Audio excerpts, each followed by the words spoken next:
لا حول ولا قوة إلا بالله العلي العظيم. أعوذ بالله من الشيطان اللعين الرجيم. بسم الله الرحمن الرحيم. الحمد لله رب العالمين، والصلاة والسلام والتحية والإكرام على النبي الأمي المكي المدني القرشي الهاشمي الأبتهي الرسول المسدد والمحمود الأحمد والمصطفى الأمجد بالقاسم محمد.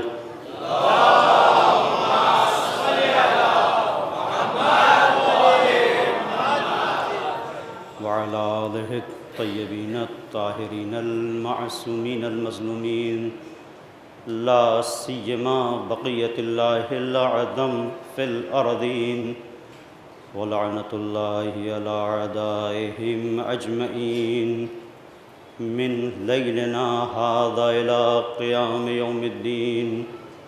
أما بعد، فقد قال الله الحكيم في كتابه الكريم. بسم الله الرحمن الرحيم. يا أيها الذين آمنوا استجيبوا لله وللرسول إذا دعاكم لما يحييكم، واعلموا أن الله يحول بين المرء وقلبه وأنه إليه تحشرون. صلوات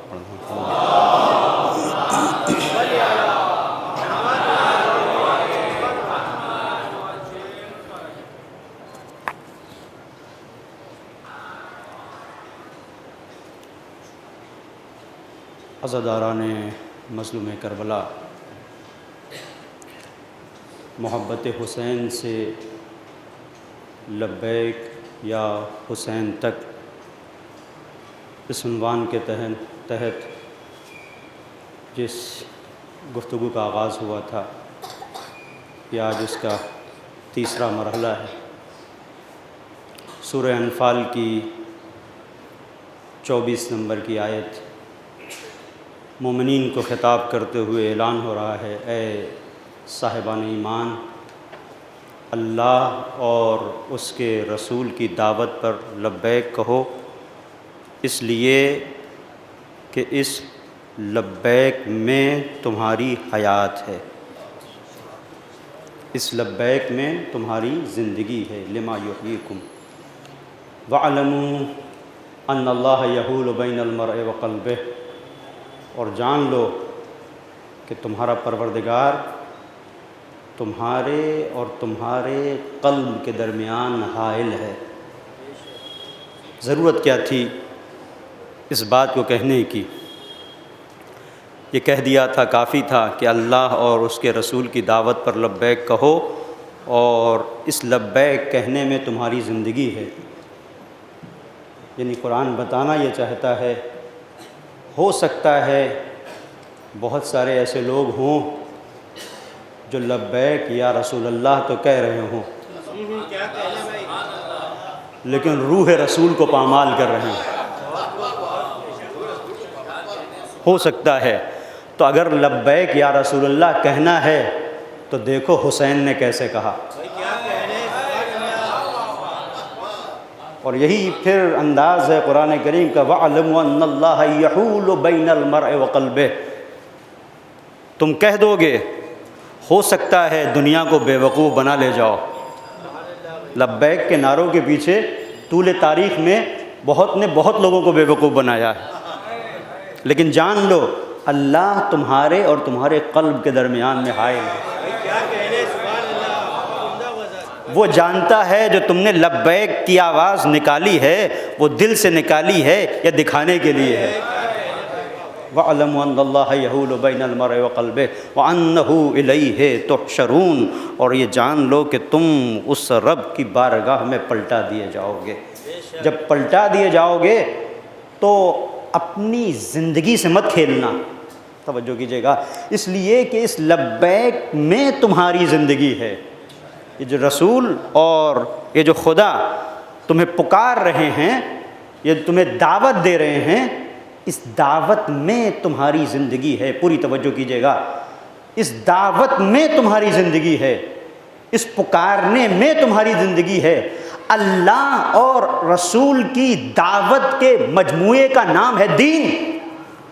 توجہ کیجیے گا، اللہ نے جتنی بھی دعوتیں دی، اللہ کے رسول نے جہاں جہاں پکارا، ان سب کو جس مقام پر اکٹھا کیا جائے گا اور نچوڑ کر اگر کہا جائے تو خلاصہ اس کا یہ ہوگا کہ جہاں جہاں دین ہے وہ یا دعوت خدا کی صورت میں ہے یا دعوت رسول اللہ کی صورت میں ہے۔ اس کا مطلب یہ ہے کہ جب کبھی اس مقام پر پہنچو کہ جہاں ایک طرف دنیا ہو، ایک طرف دین ہو، دین اپنی طرف بلا رہا ہے، دنیا اپنی طرف کہہ رہی ہے، تو یہ مت سوچنا کہ دنیا بنا لو گے تو بچ جاؤ گے۔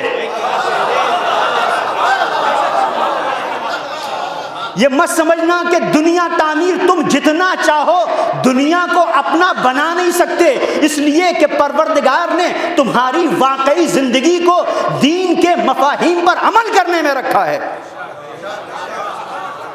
اور یہ مفہوم واضح کیا ہے سید الشہداء نے کہ دیکھو کس طریقے سے انسان دین کے لیے نکلتا ہے۔ تو پوری توجہ کیجیے گا کہ کمال یہ ہے حسینیت کا کہ دین ہماری حیات کو باقی رکھنے کا ذریعہ۔ تو جہاں جہاں زندگی فنا کے کگار پہ ہے، اسے اگر بقا چاہیے تو دین ضروری، اور دین کو اگر بقا چاہیے تو حسین ضروری۔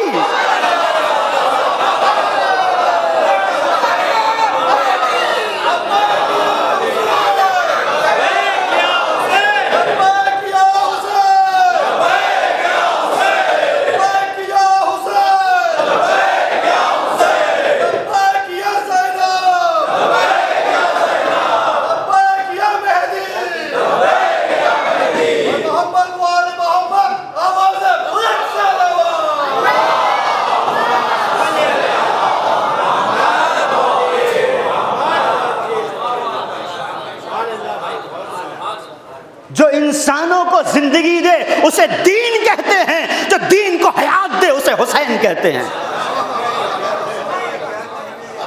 جو دین کو حیات دے اسے حسین کہتے ہیں۔ اب یہاں سے سوچے عزیزو، یہ سید الشہداء کی عزاداری کیا ہے؟ در حقیقت جو حسین نے ہمارے نقوش حیات کو ریگزار کربلا میں لکھا، اس تحریر کو ہم دوبارہ پڑھتے ہیں، یعنی اپنی حیات کی سطروں کو پڑھتے ہیں۔ نقش الا اللہ بر صحرا نوشت، سطر عنوان نجات ما نوشت۔ کہ علامہ اقبال نے کہا کہ حسین جو یہ شہادت دے رہے ہیں، قربانیاں دے رہے ہیں، یہ یوں ہی نہیں ہے علی اصغر کی قربانی، علی اکبر کی قربانی، قاسم کی قربانی، ابو الفضل عباس جیسے غازی پرچمدار کی قربانی یوں ہی نہیں ہے۔ یہ ان سب قربانیوں کے سائے میں بشریت کی نجات کی سطروں کو لکھ رہے ہیں حسین۔ آپ کتابیں پڑھتے ہیں، کتابوں میں نصاب ہوتا ہے، ایک نصاب ہے، آپ اسکول میں جاتے ہیں، ایک سلیبس ہوتا ہے، اس میں ایک حد تک ایک علم کے معیار کو پیش کیا جاتا ہے، اور ان کتابوں کو پڑھ کر آپ کسی مرحلے تک پہنچتے ہیں۔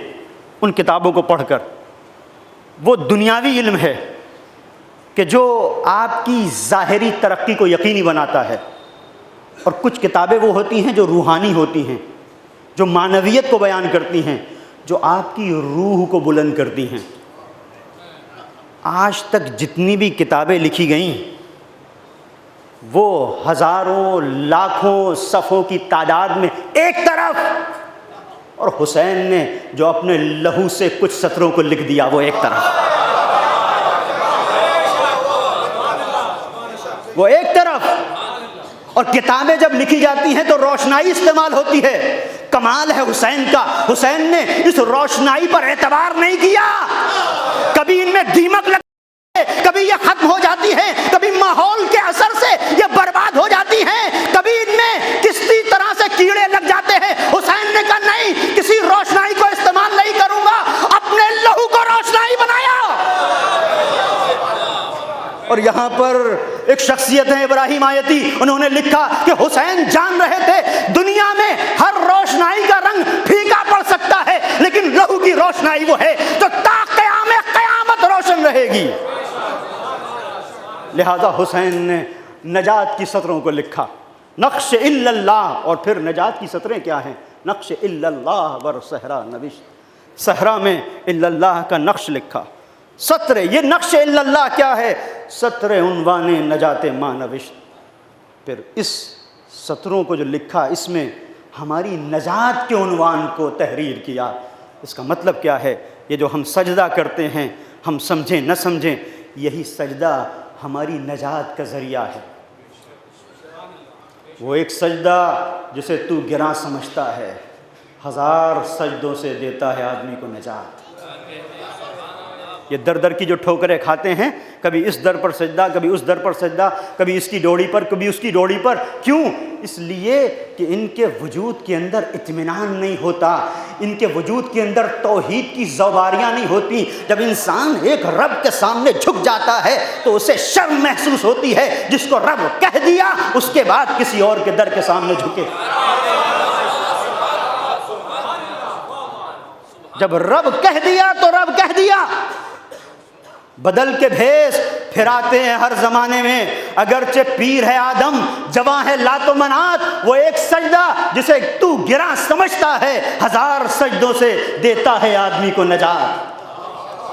پھر انسان در در پہ سجدہ نہیں کرتا، پھر کہتا ہے ایک در پہ سجدہ کیا، بس وہ ایک در پہ جو سجدہ کیا وہ انسان کے وجود کے اندر اتنی طاقت دے دیتا ہے، اتنی طاقت دے دیتا ہے کہ لہو سے چور، زخموں سے چور انسان جس کا سب کچھ ختم ہو گیا، سب کچھ ختم ہونے کے باوجود بھی جو دشمن چھین نہیں سکا وہ ذوق سجدہ ہے، ذوق سجدہ ہے جو حسین سے دشمن چھین نہیں سکا۔ اور عجیب علماء نے گفتگو کی ہے، ایک بزرگ شخصیت ہیں، بہت خوبصورت ان کا جملہ ہے۔ عزیزوں، آپ خدا کو مانتے ہیں تو دلیلوں سے مانتے ہیں نا، فلسفے کی بحث میں جائیں گے، کلام کی بحث میں جائیں گے تو دلائل ہیں۔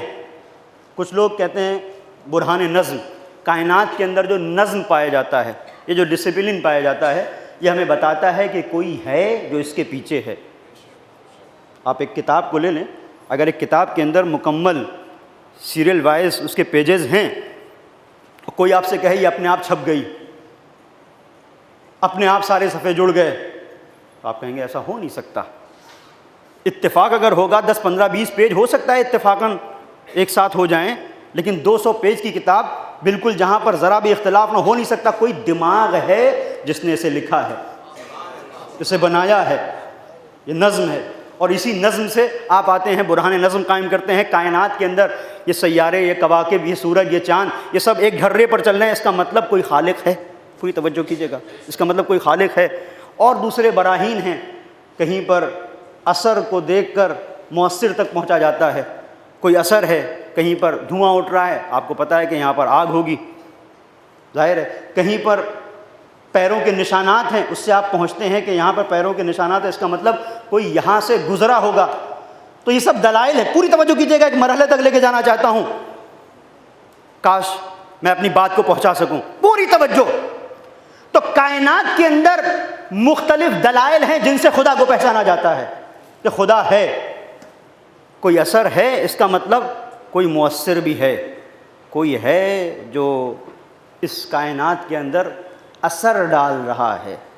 کہیں سے آواز آ رہی ہے تو ہو نہیں سکتا کہ آواز آ رہی ہے آپ کہیں یہ بس یوں ہی ہے، کوئی بول رہا ہے تو آواز آ رہی ہے، کوئی بول رہا ہے تو آواز آ رہی ہے۔ اب عجیب معرفت بھرا جملہ ہے ایک بزرگ عالم کا، وہ کہتے ہیں یہ جتنے بھی دلائل ہیں، اثر، خوشبو کو دیکھو اور پہنچو کہ کوئی ہے جس نے پھول میں خوشبو کو پیدا کیا، چاند کو دیکھو اور سمجھو کہ کوئی ہے جو خالق چاند ہے، سورج کو دیکھو اور پہچانو کہ کوئی ہے جس نے سورج کو پیدا کیا، نظم کو دیکھو کائنات میں کوئی ہے، پوری توجہ کیجیے گا، اور نظم کو دیکھ کر پہچانو کہ کوئی ہے جس نے ان سیاروں کو، ان کواکب کو اپنی اپنی جگہ پر ایک ذمہ داری دی، جو اپنی ذمہ داریوں کو نبھا رہے ہیں۔ کہتے ہیں یہ سارے دلائل، پوری توجہ کیجیے گا، یہ سارے دلائل ایک طرف، اگر نہ برہان نظم ہو، نہ برہان تمانو ہو، نہ صدیقین ہو۔ دامن وقت میں گنجائش نہیں کہ ان سب کو پیش کروں، اور پیش کرنے کا مقام بھی نہیں ہے، جہاں تک ہو سکتا تھا میں نے بیان کر دیا۔ اس سے کچھ نام ہیں، ان کو آپ سرچ کر سکتے ہیں، دیکھ سکتے ہیں، تحقیق کر سکتے ہیں۔ یہ کیا چیزیں ہیں کہ جن کے ذریعے سے خدا تک پہنچا جاتا ہے؟ کہتے ہیں یہ سارے دلائل ایک طرف، ایک دلیل کہتے ہیں میں پیش کرتا ہوں، ایک دلیل بس میرے لیے کافی ہے اس بات کے لیے کہ کوئی خدا ہے۔ ایک دلیل، نہ نظم، نہ برہان تمانو، نہ صدیقین، نہ اور کوئی دلیل، نہ فلسفہ، نہ کلام، نہ حکمت، نہ عرفان، ایک دلیل، اور وہ ہے صحرائے کربلا میں تنہا حسین کا اطمینان۔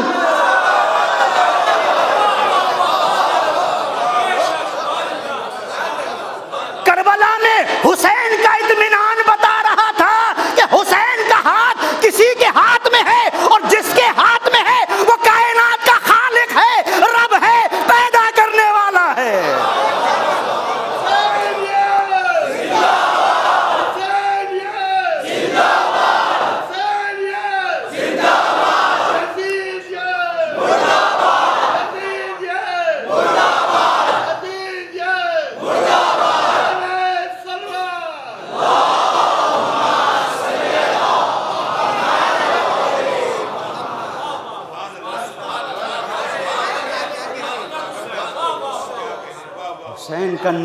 حسین کا اطمینان بتا رہا ہے۔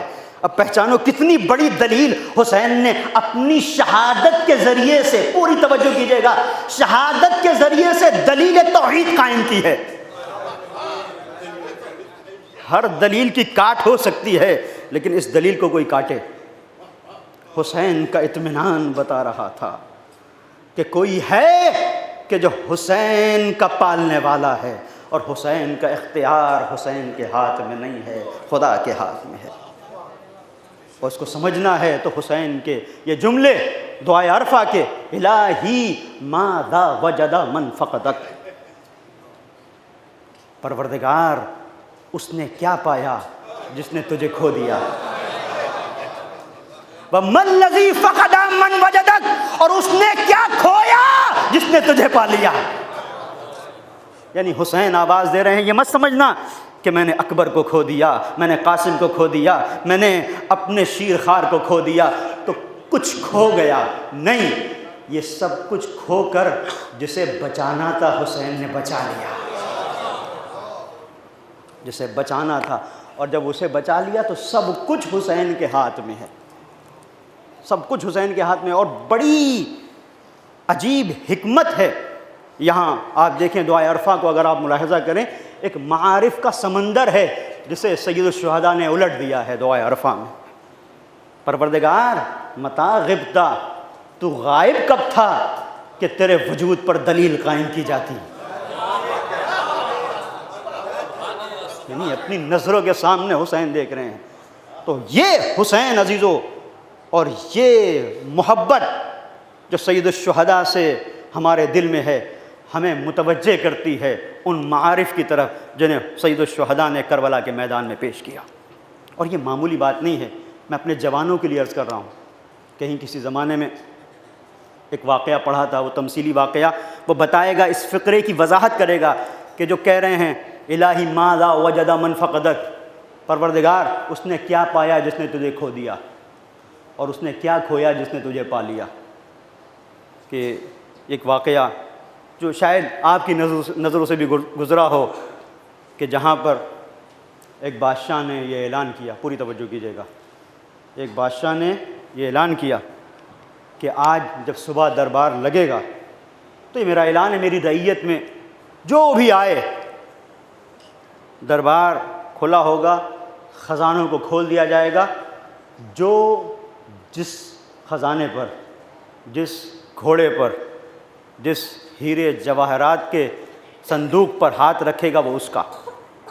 اب سوچیں ایسا اگر اعلان ہو جائے، کوئی بادشاہ یہ اعلان کر دے تو کیا صورتحال ہوگی کہ آج سے سارا خزانہ کھلا ہوا ہے، آؤ، جو جس کی حیثیت ہے اور جس کی فکر کی سطح جتنی بلند ہے، وہ اپنی فکری سطح کے مطابق جو اسے چاہیے وہ لے جائے۔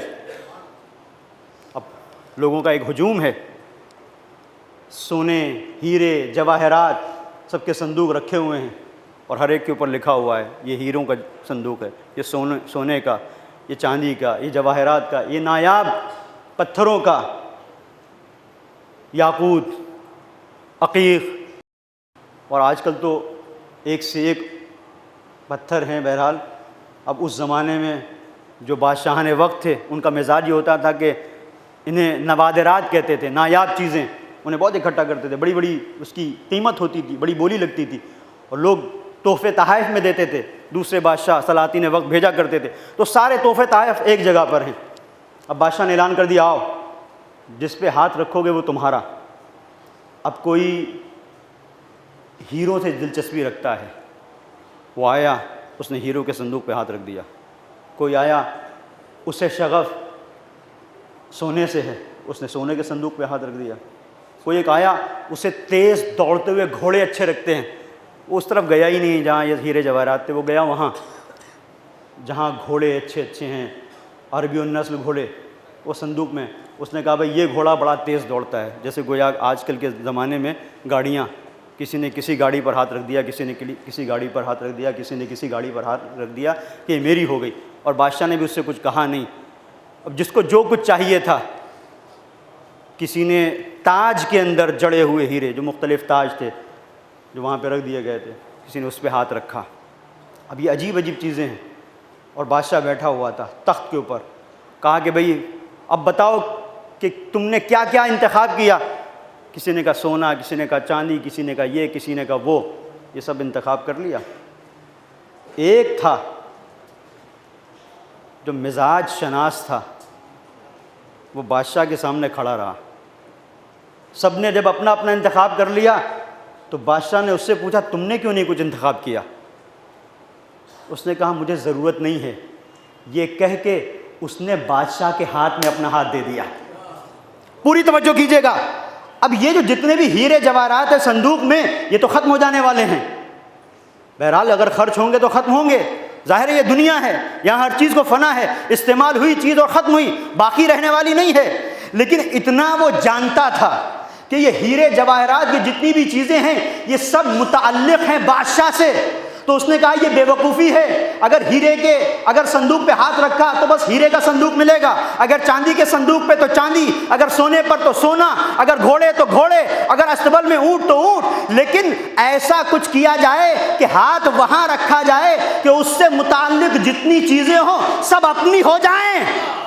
اب اس نے ہاتھ رکھا بادشاہ کے اوپر، یعنی بادشاہ کے حدود سلطنت جہاں جہاں ہیں، تو جتنی چیزیں اس سلطنت کے زیر نگی آتی ہیں سب اس کی۔ حسین یہی بتا رہے تھے کہ اگر میں کچھ ایک چیز لیتا تو وہ ملتی، میں نے ہاتھ اپنا دیا خدا کے ہاتھ میں۔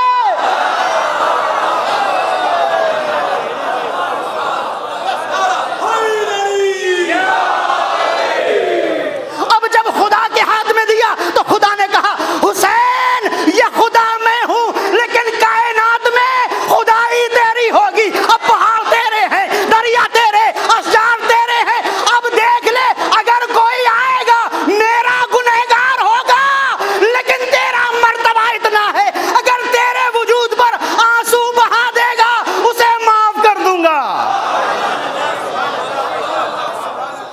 صلوات پڑھ دے محمد اور آل محمد پر۔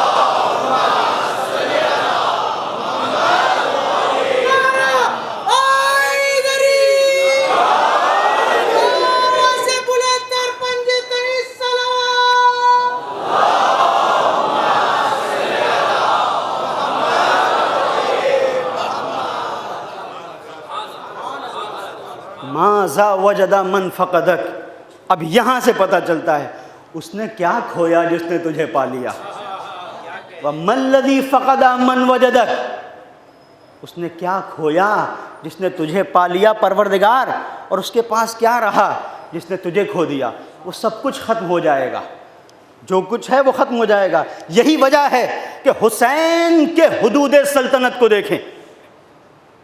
السلام علیکہ یا زین السماوات اے آسمان کی زینت، آسمان کی نہیں، آسمانوں کی زینت، جب انسان زمین میں اس طرح سے سجدہ کرتا ہے کہ اس کا آخری سجدہ اس انداز سے ہو کہ رخسار خاک آلود ہوتے ہیں، تو پروردگار اسے اٹھاتا ہے، آسمانوں تک پہنچاتا ہے۔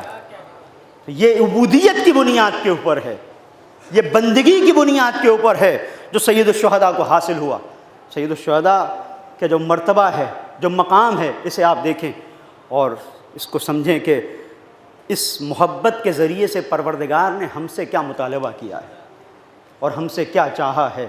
محبت حسین سے لبیک یا حسین تک ایک سفر ہے، سفر عشق محبت حسین سے شروع ہوتا ہے، لبیک یا حسین پہ ختم ہوتا ہے۔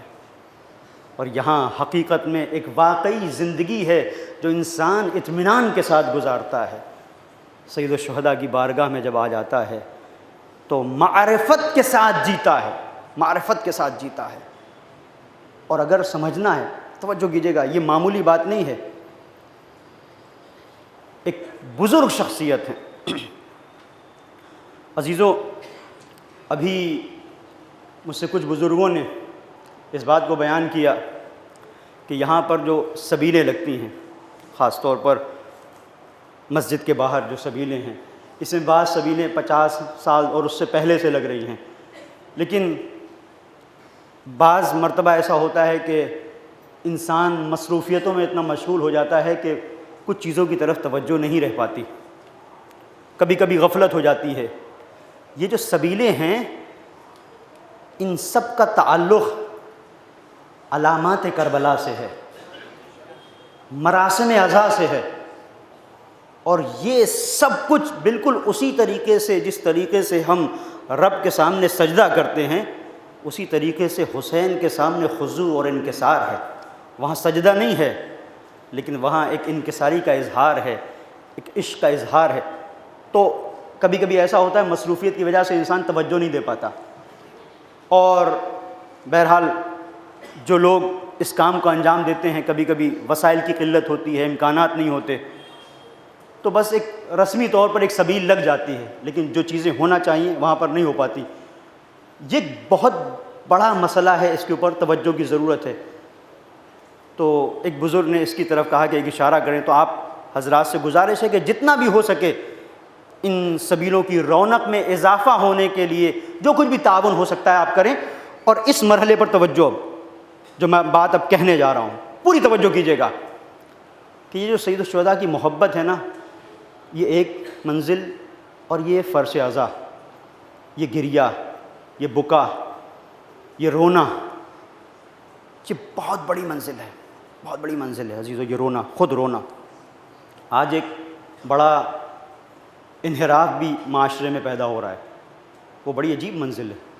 عجیب منزل یہ ہے کہ اکثر ایسا ہوتا ہے جب گریے کی اور رونے کی بات ہوتی ہے تو بہت سارے لوگ یہ کہتے ہیں کہ رونے کا مقصد کیا ہے، رونے کا ہدف کیا ہے۔ ٹھیک ہے، پروردگار نے جب پیدا کیا انسان کو بے مقصد پیدا نہیں کیا، ہر چیز کا ایک ہدف ہے، ایک مقصد ہے، لیکن ہر بات کہنے کا ایک طریقہ ہے، متوجہ کرنے کا ایک طریقہ ہے۔ اب آپ توجہ کیجیے گا، کسی کی مثال کے طور پر اچانک چل رہا تھا، چوٹ لگ گئی، اس کی چیخ نکلی، آپ اس کے پاس گئے، بھائی یہ چیخنے کا مقصد کیا ہے؟ کہا چوٹ لگی ہے تم چیخ رہے ہیں۔ کوئی جا رہا تھا، آپ ایک بچہ ہے مثال کے طور پر، بچے کو گھر میں باپ نے ایک تماچا مار دیا، اب وہ رو رہا ہے، اب آپ اس سے پوچھیں بیٹا رونے کا مقصد کیا ہے؟ مقصد کیا ہے؟ درد ہے تو ہم رو رہے ہیں۔ تو عزیزو، یہ جو گریہ ہے، ٹھیک ہے کہ یہ ساری چیزیں وہ ہیں جنہیں پابند مقصد حسین ہونا چاہیے، اس میں شک نہیں ہے، پابند مقصد حسین یہ تمام مراسم عزا، لیکن خاص طور پر کچھ مراحل ایسے ہوتے ہیں جو بہت ابتدائی ہوتے ہیں۔ پوری توجہ کیجیے گا، ایک منزل تک لے کے جانا چاہتا ہوں جہاں پر یہ گریہ ہی مطلوب ہے ایک مرحلے میں۔ تو جس مرحلے میں یہ گریہ ہی مطلوب ہے، رویا جائے، رویا جائے اور رویا جائے، اس لیے کہ اس رونے کا جو مقصد رکھا ہے پروردگار نے، وہ خود جانتا ہے کہ اس کا مقصد کیا ہے۔ اب ایک مرتبہ ہو سکتا ہے رونے والا مقصد سے باخبر ہو، ایک مرتبہ ہو سکتا ہے مقصد سے باخبر نہ ہو، رو رہا ہے، لیکن اگر مقصد سے باخبر نہیں ہے تو رونا بیکار نہیں ہے، رونا اپنی جگہ پر مسلم ہے۔ پوری توجہ کیجیے گا، اور اب میں آپ کو دلیل دے رہا ہوں، توجہ۔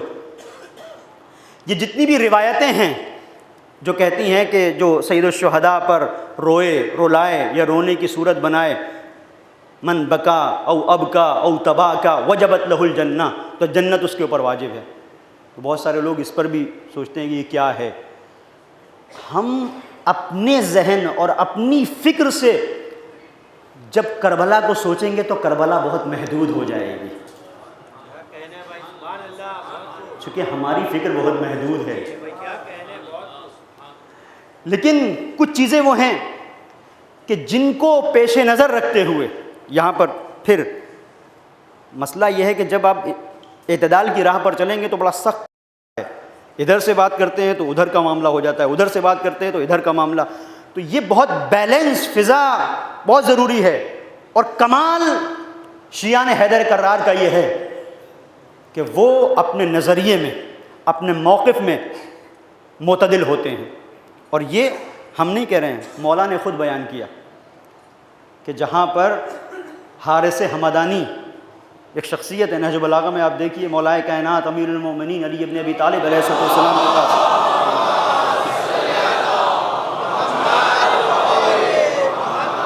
آتے ہیں مولا، عجیب مرحلہ ہے، یہ بھی بات آ گئی تو عرض کر رہا ہوں، عجیب شخصیت ہے حارث ہمدانی کی، دن کی دھوپ میں بہت دور رہتے ہیں، اچانک اٹھے، دل بے چین ہوا، مولا کے دروازے پر، مولا نے دروازہ کھولا، حارث تم اس وقت کیوں؟ تو حارث نے جواب دیا، لحبک یا مولائی، آپ کی محبت میں یہاں پر آیا ہوں۔ اب اس محبت کو پہچانیں، اس لیے نہیں آئے کہ مولا میرا فلاں کام کر دیں، علی تو مشکل کشا ہیں، لیکن نہیں، تو کمال محبت یہ ہے کہ انسان کبھی تڑپ کے صرف اپنے آقا کو دیکھے، آقا آیا ہوں، کسی کام سے نہیں آیا ہوں، صرف آپ کی بارگاہ میں آیا ہوں، صرف آپ کی بارگاہ میں آپ سے ملنے کے لیے آیا ہوں۔ تو وہاں پر آنے کے بعد کہا کیا پریشانی ہے؟ کہا مولا صرف آپ کو دیکھنے کے لیے، اتنی دور کا سفر صرف دیکھنے کے لیے۔ یہی تو محبت ہے کہ علی کی محبت سختیوں سے گزر کر علی تک پہنچنا سکھاتی ہے، اور اس کے پیش نظر پھر کچھ ہوتا نہیں۔ یہ اور بات ہے کہ وہ کریم ہیں، جب تم آئے ہو تو عطا بھی کریں گے، وہ دوسری بات، وہ دوسری منزل ہے۔ لیکن کبھی صرف محبت کر کے دیکھو کہ جہاں پر ایک محبت ہے کہ ہم صرف آپ سے ملنے، بہت سارے ایسے لوگ ہیں، آپ کسی سے ملنے جاتے ہیں محبت میں تو جاتے ہیں تو ظاہر ہے وہ اگر اچھا انسان ہے تو چائے بھی پلائے گا، اور اچھا انسان ہے تو ہو سکتا ہے بہت اچھا ہو تو روک بھی لے، کھانا بھی کھلائے، یہ بھی ہو سکتا ہے۔ لیکن آپ گئے اس لیے نہیں کہ چائے پئیں گے، گئے اس لیے نہیں کہ کھانا کھائیں گے۔ وہ عزیزو یہی مرحلہ فرش اعضا کا ہے، پوری توجہ کیے گا۔ آئے اس لیے نہیں ہے کہ مولا جنت مل جائے، آئے اس لیے ہے کہ محبت ہے۔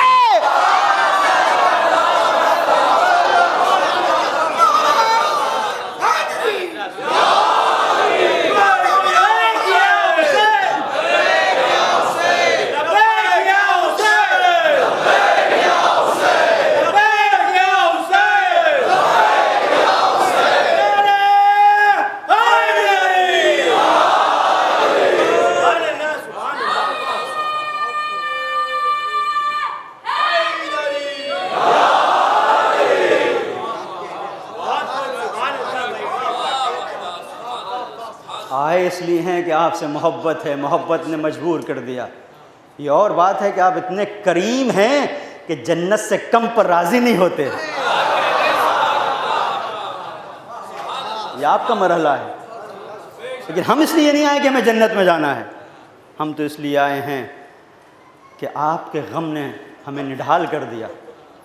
اب اس کو محسوس کیجئے گا، شخصیت ہیں آیت اللہ خرازی، کتاب لکھی روزنائے از غیب، میں حوالے کے ساتھ بات کر رہا ہوں۔ اور آپ دیکھیں سیر و سلوک کی وادی میں ایک بڑا نام ہے، موت کے بعد کے حالات کو انہوں نے نقل کیا ہے، بہت سارے واقعات ہیں۔ روزانہ ہے از عالم غیب، یعنی عالم غیب کا ایک جھروکا، آپ اس کا ترجمہ یہ کر سکتے ہیں، اور اس میں انہوں نے اس واقعے کو نقل کیا۔ کہتے ہیں مرزا شیرازی بڑی شخصیت ہیں، مکاشفے کے عالم میں ایک مرتبہ مرزا شیرازی کو حبیب ابن مظاہر کی زیارت ہوئی۔ پوری توجہ کیجیے گا جہاں جہاں تک میری آواز آ رہی ہے، مرزا شیرازی کو حبیب ابن مظاہر کی زیارت ہوئی، بہت خوش ہوئے۔ مولا کے بچپن کا ساتھی فقیہ جسے مولا نے خط لکھ کے بلایا، اس کی زیارت ہوئی، ایک عجیب وجد کی کیفیت، تو سوچا کہ کچھ پوچھ لیں، گفتگو ہوئی، جو بھی گفتگو ہوئی ہو۔ عطا اللہ خرازی نے اسے نقل کیا اپنی کتاب میں کہ مرزا شیرازی نے جناب حبیب ابن مظاہر سے سوال کیا۔ سوال کیا تھا؟ عجیب بات ہے، کہ مولائی سیدی، میرے ماں باپ آپ پر قربان، یہ بتائیے کہ آپ تو عالی ترین مرتبے میں ہیں۔ اب جو کتاب میں نقل ہے وہ اپنی جگہ پہ، مفہوم میں آپ کی خدمت میں عرض کر رہا ہوں کہ آپ کا تو اعلیٰ مقام ہے، آپ کو تو حسین نے خاص طور پر خط لکھ کے بلایا۔ اے حبیب ابن مظاہر، یہ بتائیے کہ اس عالی ترین مقام پر رہتے ہوئے جہاں سید الشہداء کی معیت ہے، پوری توجہ کیجیے گا، یہ بتائیے کہ آپ کو کوئی آرزو ہے، کوئی آپ کی تمنا ہے؟ بہت بڑا مرحلہ ہے عزیزوں، حبیب ابن مظاہر سے پوچھ رہے ہیں کوئی تمنا ہے؟ جس کی ساری تمنائیں سمٹ کر عشق حسین میں خلاصہ بن گئی ہوں، اس سے پوچھا جا رہا ہے کہ کوئی تمنا ہے؟ اب دیکھیں، اپنے مرتبے کو سمجھیں، ان سبیلوں کو جو لگی ہوئی ہیں، یہ جو جلوس، یہ ماتم، یہ انجمنیں، ان کو کم نہ سمجھیں۔ اب حبیب ابن مظاہر نے بیان کیا، اگر اس دنیا میں آپ کو دوبارہ پلٹا دیا جائے تو کوئی آرزو ہے جس کی تکمیل کرنا چاہیں گے؟ تو عزیز سوچو کہ حبیب ابن مظاہر جیسی شخصیت، اسے کیا ضرورت ہے کسی چیز کی؟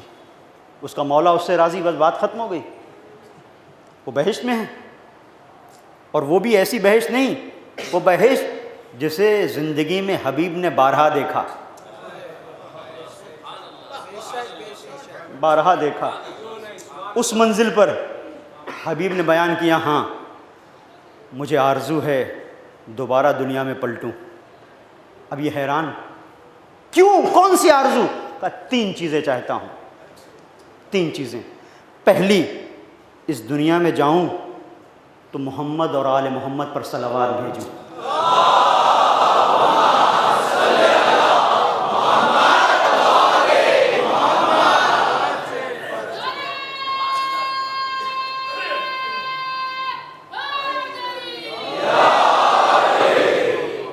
عجیب بات ہے، اب اس سے سوچیں کہ عشق اہل بیت کیا ہے۔ یہ صلوات صرف صلوات نہیں ہے، اس بات کا اظہار ہے کہ اس دنیا میں مولا 2 راہیں تھی، ایک اہل بیت کا راستہ، ایک دوسروں کا راستہ۔ صلوات کر کے، ہم صلوات بھیج کے یہ اظہار کرتے ہیں کہ ہم نے جو راستہ انتخاب کیا تھا وہ محمد و آل محمد کا راستہ تھا، اور درود بھیج کر اقرار ہے کہ آج بھی اسی راستے پر قائم ہے۔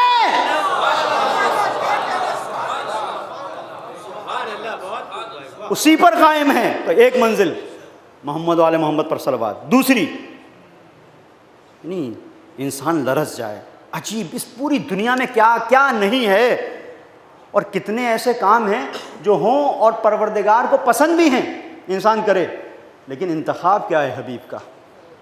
صلوات کے بعد دوسری بات، دوسری آرزو یہ ہے کہ میں اس دنیا میں پیاسوں کو پانی پلاؤں، پیاسوں کو پانی پلاؤں۔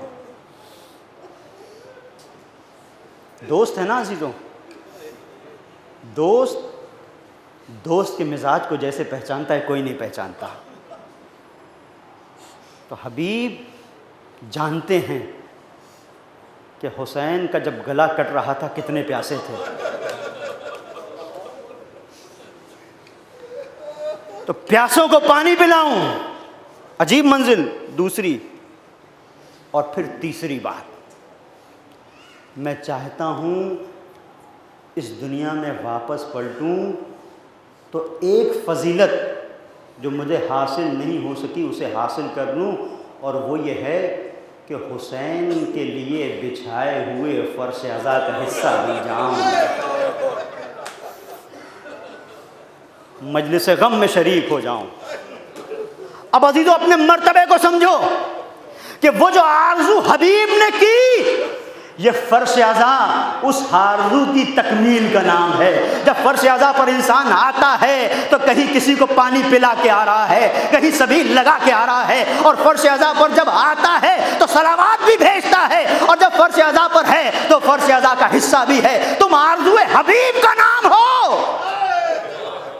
تو عزادارو، میں تمام بزرگان علماء خطباء سے معذرت کے ساتھ دست بستہ یہ گزارش کروں گا کہ اگر کوئی بات ان کے ذہن میں ہے اور وہ منتقل کرنا چاہتے ہیں تو ممبر سے بہت احتیاط کے ساتھ گفتگو کریں، اس لیے کہ ان عزاداروں کا بہت بڑا مرتبہ ہے.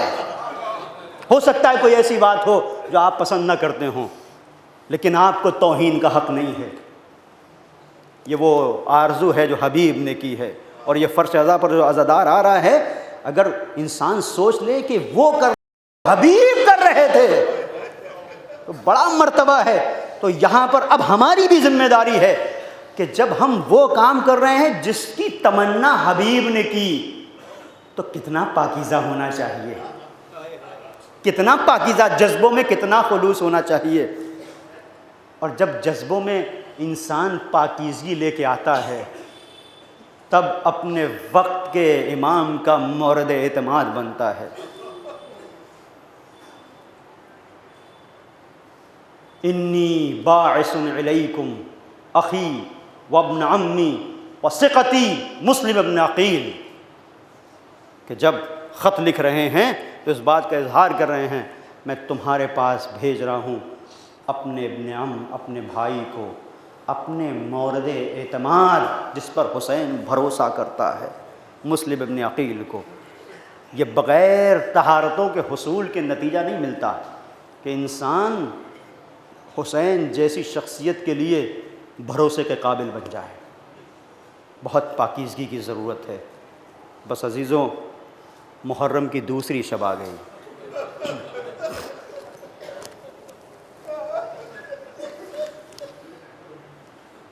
یہ جو جناب مسلم ابن عقیل کے لیے لکھا ہے حسین نے، یہ معمولی کلمات نہیں ہیں جو حسین نے لکھے. حسین جانتے تھے کہ نانا کتنی محبت کرتے تھے جناب عقیل سے، اور محبت کی وجہ تھی. امام نے فرمایا میں دو وجہوں سے عقیل کو بہت چاہتا ہوں. ایک جناب ابو طالب کی بنیاد کے اوپر، دوسرا اس لیے کہ عقیل کی آغوش میں وہ بیٹا آئے گا جو حسین کی راہ میں قربان ہوگا. اور اس کے بعد روایت یہ کہتی ہے کہ لوگوں کے سامنے پیغمبر نے قریب کیا اس بچے کو اور اپنے سینے سے لگایا اور گریہ فرمایا، اور اتنا گریہ فرمایا کہ سینے اقدس پر آنسو جاری ہو گئے. یہ مرتبہ ہے، اور اس مرتبے کا اظہار سید الشہداء نے کیا. عزیزوں، بہت بڑی منزل ہے. کربلا کے واقعات بعد میں یہ دیباچہ کربلا ہے، مقدمہ کربلا، تمہید کربلا، جسے جناب مسلم نے کوفے میں رقم کیا ہے. اور بہت عجیب داستان ہے غربت کی کہ جس کے ہاتھوں پر 18,000 لوگوں نے بیعت کی ہو. جب وہ نماز عشاء کی پڑھا کے پیچھے مڑ کے دیکھتا ہے تو کوئی نظر نہیں آتا، تنہا اکیلے مسلم، لیکن یہ عشق حسین ہے جو جذبہ پیدا کر رہا ہے کہ اگر دل میں محبت حسین آئی ہے تو لبیک یا حسین آخری دم تک رہے گا۔ اور پھر یہ مرحلہ کہ جب رات کی تاریکی آئی تو اب کوئی نہیں، اب مسلم اکیلے ہیں گلیوں میں، کوفے کی گلیوں میں مہمان کوفہ تنہا ہے۔ جن لوگوں نے بیعت کی تھی سب چھوڑ کے چلے گئے مسلم کو۔ عزیزوں کہیں ایسا نہ ہو، کوئی ایسا وقت نہ آئے کہ ہم سے کوئی کوتاہی ہو جائے اور کہیں ہم اپنے دور کے مسلم کو تنہا چھوڑ دیں۔ پوری توجہ کیجیے گا، اسے پہچاننے کی ضرورت ہے، یہ کربلا ہمیں سکھاتی ہے۔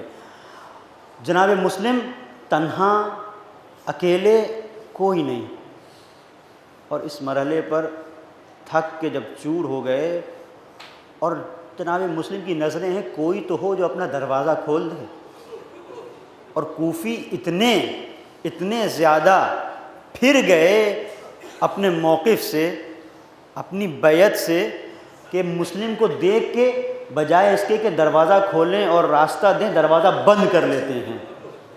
ایسے مرحلے پر کیا کرتے مسلم؟ ایک گھر کے سامنے آ کے بیٹھ گئے، تنہا اکیلا مسلم۔ ایک عورت خاتون گھر سے باہر نکلی، بڑا خوبصورت جملہ ہے آیت اللہ مجتہدی کا جنہوں نے بیان کیا، اس کا نام طوا تھا۔ پورے کوفے میں اکیلی وہ عورت جو مرد بن کے آئی، اکیلی عورت جو مرد بن کے آئی، اس میں صرف ایک مرد کی صورت میں سامنے آئی، وہ خاتون تھی جو طوا تھی۔ وہ نکلی اور نکلنے کے بعد اس نے دیکھا کوئی ایک جوان ہے، مسلم کوئی بوڑھے نہیں تھے، کوئی سن رسیدہ نہیں تھے، 28 سے 30 سال کے درمیان کا سن ہے جناب مسلم ابن عقیل کا۔ اور آپ اس کو محسوس کیجئے گا، بڑی عجیب منزل ہے۔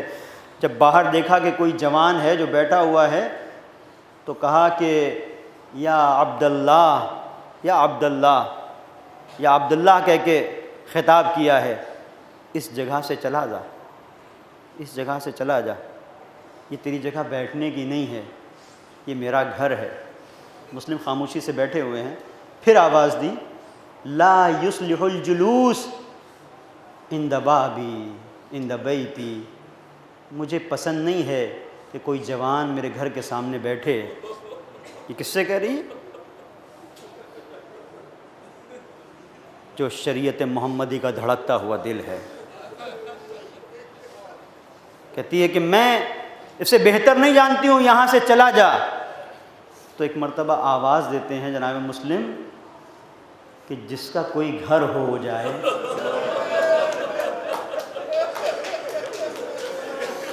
وہ کہاں جائے؟ کون؟ کہا مسلم ابن عقیل۔ ایک مرتبہ دروازے کو کھول دیا، آئیے شہزادے آئیے، ارے آپ ہی تو میرے شافع محشر بنیں گے۔ گھر میں لے کے آئی، دسترخوان لگا دیا، یہ آپ کے لیے ہے میرے آقا میرے مولا، مجھے پتہ نہیں تھا، مجھے معاف کیجیے گا۔ طوا کے گھر میں مسلم ہیں، ادھر طوا کا بیٹا، اسے خبر ملی، اس نے خبر کی کارندوں کو ابن زیاد کے، محمد ابن اشعث لشکر کو لے کے آیا، 300 کا لشکر، گھوڑوں کی ٹاپوں کی آوازوں کو سنا۔ مسلم اٹھے، طوا کو سلام کیا، کہا طوا بس تیری مہمان نوازی ختم۔ تلوار کو لیا، گھر سے باہر نکل رہے تھے، ہاتھوں کو جوڑا، طوا نے کہ مولا گھر سے باہر نہ جائیے، خطرہ ہے، خطرہ ہے، گھر سے باہر نہیں جائیے۔ لیکن یہ اہل بیت کے گھرانے سے متعلق فرض ہے۔ ایک مرتبہ کہا نہیں، میں نہیں چاہتا میری وجہ سے تیرے گھر کی حرمت پامال ہو، میں نہیں چاہتا میری وجہ سے تیرے گھر کی حرمت پامال ہو، میں نہیں چاہتا۔ اور ادھر مسلم محسوس کر رہے ہیں کہ لوگ بڑھتے جا رہے ہیں، بڑھتے جا رہے ہیں۔ اور محسوس کیا کہ اب تلواریں آپس میں ٹکرا رہی ہیں، گویا محسوس کیا کہ پوری فوج ہے جو اندر داخل ہونا چاہتی ہے۔ جیسے ہی دروازے پہ آتے ہوئے دیکھا، ایک مرتبہ مسلم کا دل لرز گیا۔ عزادارو، ایک حساس جملہ کہہ رہا ہوں، دل پہ چوٹ لگے یا زہرا کہہ کے رونا اور دعا کرنا کہ بی بی ہم خطا کار ہیں، ہم گنہگار ہیں، بی بی ہمارے پاس آپ کو دینے کے لیے کچھ نہیں ہے، یہ آنسوؤں کا نذرانہ ہے، قبول کیجئے گا۔ منزل کیا ہے؟ ایک جملہ، عزادارو جملہ سننا۔ ایک مرتبہ مسلم نے آواز دی، توآ ہٹ جا، مجھے جانے دے، چونکہ باہر سے آوازیں آنے لگی، مسلم گھر سے باہر نکلو ورنہ دروازے کو آگ لگا دیں گے۔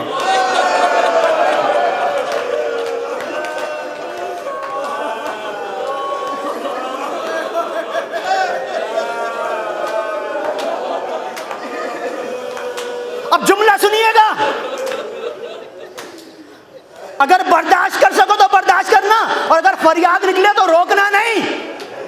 کیوں مسلم اتنے بے چین ہو گئے؟ فوراً تو سے کہتے ہٹ جا مومنہ، ہٹ جا، مجھے نکل جانے دے۔ کہا نہیں نہیں کچھ نہیں ہوگا۔ ایک مرتبہ مسلم کہتے نہیں نہیں مجھے پتا ہے ان کا، اس لیے میں جانتا ہوں جب یہ گھر کو جلانے کی دھمکی دیتے ہیں۔ اب جملہ میں نے کہا نہیں، تم نے سمجھ لیا، اگر سمجھ لیا تو آؤ۔ یہ 7 ہجری ہے، ارے 11 ہجری، جلتا ہوا دروازہ، بی بی ارے آوازیں رہی تھی، یا رسول اللہ ہاذا ہاکذا یفعلو بحبیبتک و ابنتک، ارے تیرے فرزند کے ساتھ، تیری بیٹی کے ساتھ یہ ایسا کرتے ہیں۔ ارے جلتا ہوا دروازہ بی بی کے پہلو پہ گرا، آواز آئی آیا فزت و خزینی، ارے فزا آ جا، واللہ قد قتلا ما فی عائشائی، فزا میرا محسن مار دیا گیا۔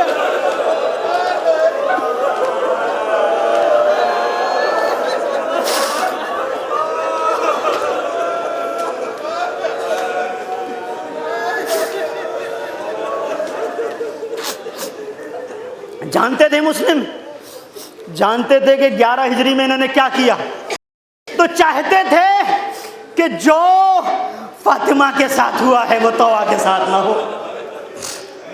یہ منزل ہے، اس کو پہچانو، یہ کرامت، یہ شرف، یہ کہیں اور نہیں ملے گا۔ لہذا باہر نکلے کہ گھر کی بے حرمتی نہ ہو، اس لیے کہ یہ دروازہ جلانے کی دھمکی نہیں دیتے، اگر دھمکی دیتے ہیں تو جلا بھی دیتے ہیں، چاہے پشت در فاطمہ ہی کیوں نہ ہو، جلا دیتے ہیں نا۔ تو اب یہ نہیں چاہتے ایک دروازہ مدینے میں جلا تو دوسرا دروازہ کوفے میں جلے، نہیں، نکل گئے باہر۔ اور جب نکلے تو وہ جنگ کی جسے تاریخ نے رقم کیا ہے، 180 لوگوں کو فنار کیا۔ ایک مرتبہ محمد ابن اشعث کہتا ہے ابن اعجاز سے، اور لشکر بھیج، اور لشکر بھیج، اور لشکر بھیجا۔ اس کے بعد بھی محسوس ہوا کہ نہیں، مسلم کا مقابلہ نہیں کیا جا سکتا، پھر درخواست کی تو ادھر سے جواب آیا کہ ایک شخص کو پکڑنے میں تمہیں کتنا لشکر چاہیے؟ تو جواب کیا دیتا ہے محمد ابن اشعث؟ کہتا ہے تو کیا سمجھتا ہے کہ میں نے کسی کوفے کے بقال کو مجھے پکڑنا ہے، کسی عام انسان کو، کسان کو پکڑنا ہے؟ یہ ابو طالب کا بیٹا ہے۔ منزل کو پہچانتے ہیں، یہ نسل ابو طالب ہے، ایسے نہیں۔ تو عزیزو کس طرح سے عجیب شہادت ہے مسلم کی کہ اس منزل پر جب مسلم پر یہ گرفت نہیں پا سکے اور نہیں پکڑ سکے، کامیاب نہ ہو سکے، حملے ہو رہے تھے، مسلم اکیلے تھے اور گلی میں تھے، کوچے میں تھے۔ عزیزوں حضرت ابو الفضل عباس بھی نکلے ہیں، اور رشتے کو بھی پہچانیے گا جناب مسلم سے رشتہ کیا ہے۔ ابو الفضل عباس کی سگی بہن جناب مسلم کی زوجہ ہے۔ میں کہوں گا غازی، کھلے میدان میں نیزہ لے کے لڑنا یہ تمہاری شجاعت ہے، لیکن تاریخ کوفیہ کے گلیوں میں جہاں ہر طرف سے حملے ہو رہے ہوں، اوپر سے لوگ آگ برسا رہے ہوں بالا خانوں سے، یہ یہ لڑ رہا ہے شہزادہ، اس کا نام مسلم ہے۔ عزیزو اس کے بعد بھی جب قابو نہ پا سکے تو ایک گڑھا کھودا، اس گڑھے پہ خس و خاشاک کو ڈالا گیا۔ عزیزو فوج نے حملہ کیا، مسلم آگے بڑھتے بڑھتے اب جو تیزی سے آگے بڑھے تو گڑھے کے اندر، اور جیسے ہی گڑھے کے اندر لوگ نیزے لے کے آ گئے، تلواریں لے کے آ گئے، اکیلا تنہا مسلم۔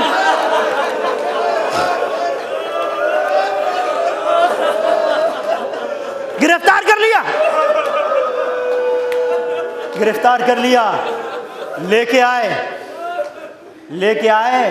مسلم تاریخ کہتی ہے سر کو اٹھا کے آئے ہیں دربار میں، سر نیچے نہیں کیا ہے۔ ابن زیاد کی آنکھوں میں آنکھیں ڈال کر دیکھ رہے ہیں۔ ایک جملہ کہوں عزیزوں، ابن زیاد کی آنکھوں میں آنکھیں ڈال کے دیکھا، اور کسی نے کہا امیر کو سلام نہیں کیا؟ جواب دیا میرا امیر صرف حسین ہے۔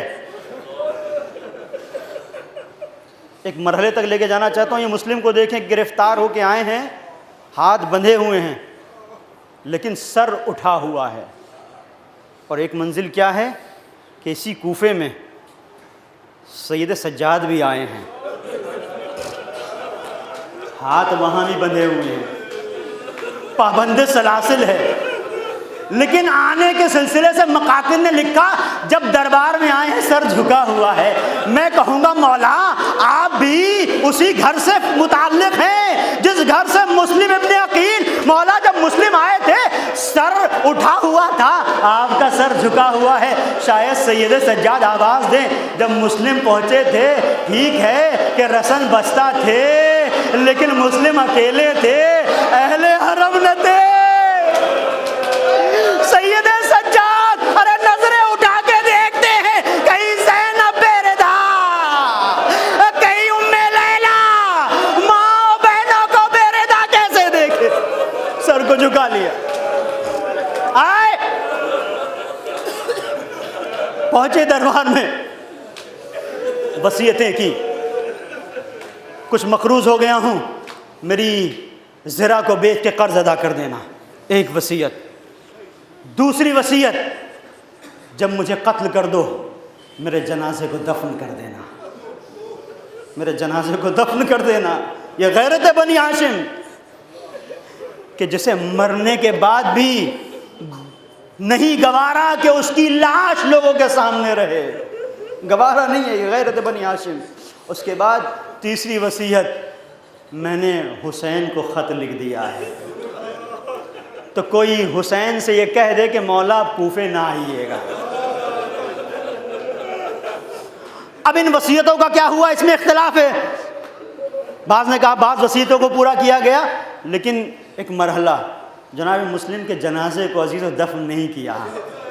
کہ کربلا سے پہلے کربلا ہو گئی کوفے میں، دفن نہیں کیا۔ ہوا کیا میں عرض کروں گا، لیکن اس سے پہلے ایک مرحلہ جو شہادت کا ہے، جب دارالامارہ کی جانب لے کے جا رہے ہیں، مطمئن ہے جناب مسلم، لیکن جب دارالامارہ پہ پہنچے اور کہا مجھے 2 رکعت نماز پڑھنے کی اجازت دے، 2 رکعت نماز بڑی تیزی سے پڑھی کہ کوئی یہ نہ سمجھے کہ مسلم کو موت کا خوف ہے، لیکن جیسے ہی نماز ختم ہوئی آنکھوں سے آنسو جاری ہیں۔ ایک مرتبہ سوال کیا ابن زیاد نے، مسلم ڈر گئے؟ کہ نہیں ڈرا نہیں ہوں۔ کہ گریہ کس لیے ہے؟ گریہ اس لیے ہے کہ میرا حسین کوفے کی طرف آ رہا ہے، کوفے کی طرف آ رہا ہے، میں نے خط لکھ کے بلایا ہے، اس کا خوف ہے، یعنی اپنی جان جانے کا خوف نہیں ہے، جو ڈر ہے وہ اس بات کا کہ حسین آ رہا ہے، یہ ہے مسلم۔ اب اس کے بعد عزیزو کیا ہوا، مسلم کا سر تن سے جدا ہو گیا، اب میں نے ختم کر دیا، مسلم کا سر تن سے جدا ہوا، اور کیفیت کیا ہے، اس کیفیت کو علماء نے بیان کیا۔ شہید مطہری نے اپنے مقتل میں لکھا، وہ آپ کے سامنے رکھ رہا ہوں۔ ادھر حسین منزل زبالہ پر ہیں، منزل زبالہ پر ہیں، ایک شخص کو دیکھا جو کوفے کے راستے سے آ رہا تھا، حسین کو دیکھ کے راستہ بدل دیا۔ حسین دیکھ رہے ہیں لیکن حسین کو دیکھ کے اس نے راستہ بدل دیا، کسی اور طرف چلا گیا۔ ادھر سے 2 بنی اسد کے قبیلے سے متعلق لوگ حج کر کے آ رہے تھے، واپس منزل زبالہ پر دیکھا، پہچان گئے کہ تم بھی ہمارے قبیلے سے ہو، اور یہ جو تم نے راستہ بدلا یہ کیوں؟ کہا راستہ اس لیے بدلا کہ کوفے سے جب چلا تھا تو مسلم کو شہید کر دیا گیا تھا، اور مسلم کی لاش کو کوفے کی گلیوں میں گھمایا جا رہا تھا. پر راستہ اس لیے بدلا کہیں ایسا نہ ہو کہ حسین سوال کر لیں کہ کوفے سے آ رہے ہو، مسلم کی کوئی خبر ہے؟ تو جواب کیا دوں گا؟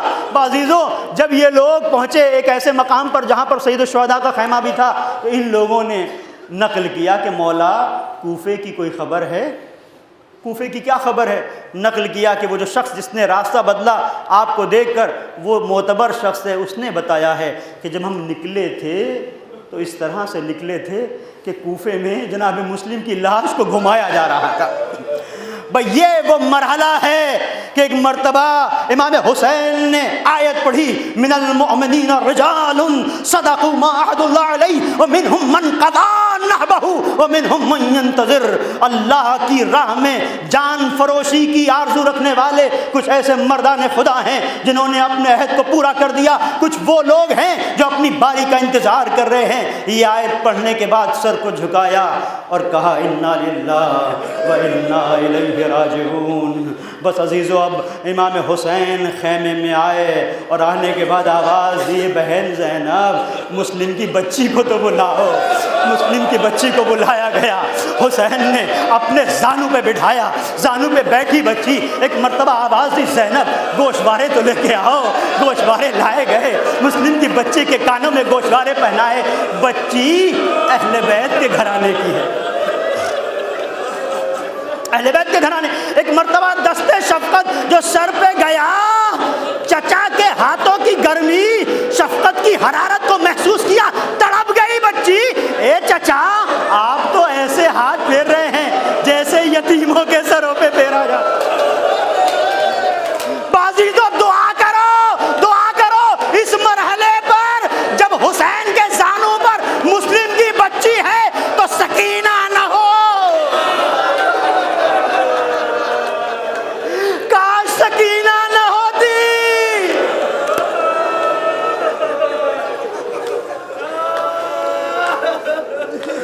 بازیزو، اس مرحلے پر ایک اور مقام میں نے زحمت کو ختم کر دیا.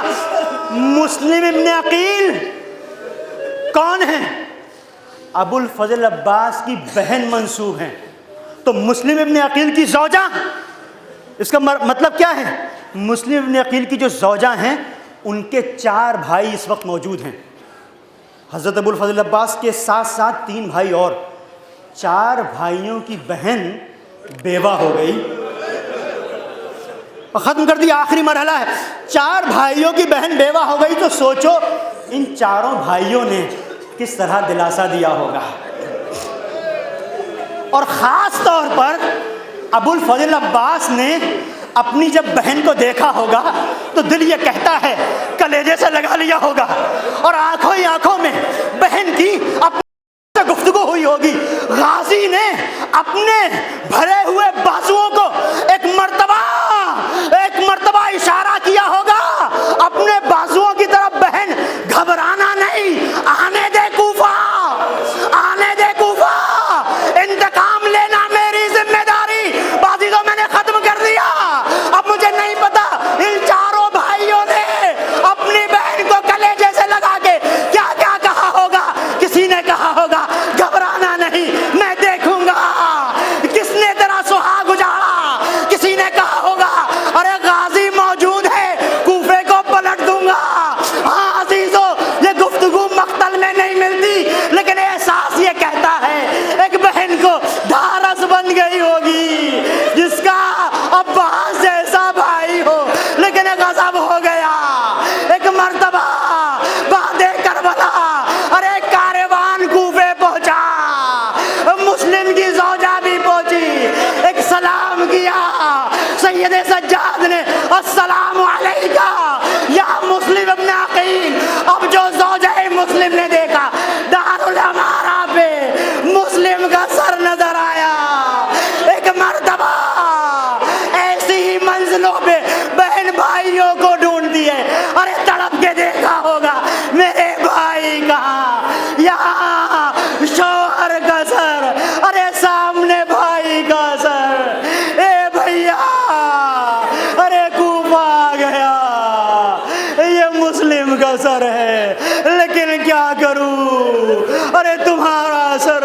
ساتھ چل رہا ہے. سيعلم